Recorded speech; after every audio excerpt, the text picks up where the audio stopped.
Hello, welcome back to Pen Talk. Thanks for tuning in. I wanted to start with the nib and writing, and we're going to go through the journey about how I got to this place. But once I got here, I fell in love with this nib. It's a different nib, different type of uniqueness. It's a Swan, Mabie Todd, and probably, approximately 1915, I would say. It's only an eyedropper, which I think is an excellent way of filling this type of pen because you got a decent amount of ink. You got about 2 milliliters there. So the amount of ink that this pen lays down, you're going to be able to write for a while. And that's my favorite ink in these types of pens is this sepia ink from Rojo and Klinger. And you can see it is wet. But even though I flushed this and did everything I could do to clean it out, I still see impact, and it's darker than it usually is because there's still some residue ink in there. So let's start this journey now that you see where we end up. It's a nice place. We're going to do vintage today. Vintage from eBay. Something I've done a fair bit of, but this pen, as usual, has a story behind it. Recently, I was at a pen meetup, and one of the people that I saw at the pen meetup was into vintage. Unfortunately, I had not brought vintage to the pen meetup. Well, it was actually the Pelican Hub. So I got to see his vintage, and he had a more pen with a nib I've never seen before. So I decided to go on eBay, and much to my amazement, I found one on eBay. I mean, it has an overlay to it, a unique type of an overlay. It's Mabie Todd. It's also a Swan pen. Safety screw cap, Mabie Todd Company. So for the price, including shipping, this was a no-brainer. It arrived fairly quickly. Very happy about that. The description said 18 karat band, and as we look at it, it is marked 18 karat. It's always hard to get that really fine detail in the camera, but the pen's definitely old. So I just wanted to show you as received. We're going to clean it up, get rid of the ink. Clean up the insides because I'm certain there's been ink and dried up in there as a safety pen. And next thing we'll do is we'll take a look at it cleaned up and see how this nib performs. A little history is always good. Here's the book that I used for reference. Excellent book. I mean, the whole Mabie Todd story is excellent, typical of companies back then. And fountain pens were a big business, so therefore a lot of people got into that business, and there were some fortunes made from it. But this pen that we have has the ladder feed, and it calls it a gold top pen. And here's an ad from 1912 that shows pretty much the exact pen that I have. And also talks about the safety cap, one of the things that they invented that kept the pen from drying out. And so far it seems to be working well. And there it mentions the ladder feed as one of their selling points. Great pen.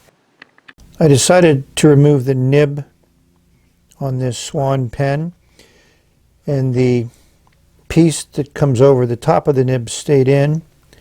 It's able to get the nib out, and it's really a lot of ink on it. And I also want to reform the tines and just clean it up more than it has been. I mean, I soaked this for a while, flushed it and did everything, and it still didn't get out all the ink. So now we're going to clean it up a lot more, put it back together, and see how it writes. Here's what the nib looks like after soaking for a while in ammonia and soap and using a a brush, paper towel. I got as much of the crud off as I could, but it's still not the way I like it to be. So we're going to take a little polishing pad here and see what we can do to bring back this gold luster. In some of my earlier videos I did this more extensively, but I figured this is just a nice little indication of how gold just is so easy to bring back its original luster. So now it's pretty cleaned up, and I'm going to clean up the other side using the same techniques. As you can see, those tines are a little bit separated. They're ground on the top, which is interesting, and also it's a little bit of grinding on the bottom. So I'm going to work this into being like it should, and then we'll show you the final product. This is a very interesting feed. It has an upturn at the end, which, as you can see, touches that gold top. So it'd be interesting to see how this is going to work with. Here's the nib polished up, and I've adjusted the tines as well as I can. So it's ready to insert into the pen. Here we have it fully assembled. I think it fits well with the feed. I'm ready to ink it up and see how it writes. It's still amazing. It looks like those tines are slightly out of alignment, but you know, I worked on it as much as I was comfortable with, and a lot of times soft nibs like this, when you put them into the feed, the tines kind of change where they look.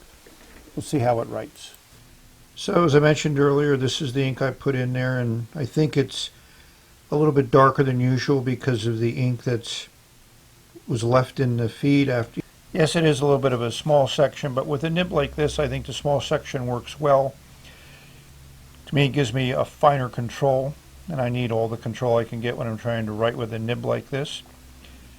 So hopefully you've enjoyed this little journey exploring eBay, buying a vintage pen at a very excellent price that has an excellent unique nib in it.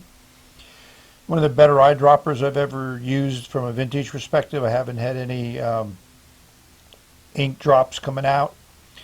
Occasionally it'll take just a little bit of writing to get it started, you know, maybe a few millimeters. But overall, I'm very, very happy with the pen. And this is one of the softest, smoothest flex nibs I've ever used. And when you flex it, you still don't get any real big feedback, so that's excellent. So we reached the end of this video. So thank you for watching.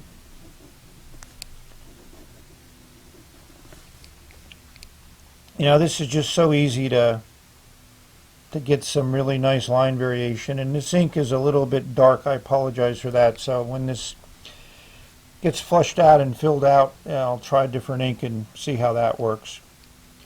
So may you have many great, phenomenal, interesting writing experiences. We've reached the end of this video, but the journey is still going on, and we're going to be exploring many, many new places and enjoying many writing instruments. The pleasure of putting ink on paper. So bye for now. Until the next time, what a beautiful nib.